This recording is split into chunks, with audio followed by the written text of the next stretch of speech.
বন্ধুসকল জুবিনক মাৰিছে আৰু আন কেইজনমানে হত্যা কৰিছে। এইটো আপোনালোকেও জানে।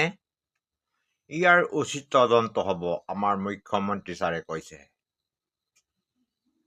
এই হাৰামী শ্যাম কানু মহন্ত, সিদ্ধাৰ্থ ফুকন, শ্যাম কানু মহন্তটো বাচি থাকিব নোৱাৰিব যে। তেখেতক পাব্লিকে ৰাম ধুলাই দি হত্যাও কৰি দিব পাৰে। আৰু এই সিদ্ধাৰ্থৰ জুবিনৰ কোটি কোটি টকা ধন লুটি বিলাসী জীৱন যাপন কৰা, হোটেল স্থাপন কৰা, যাৰ নেকি জুবিনৰ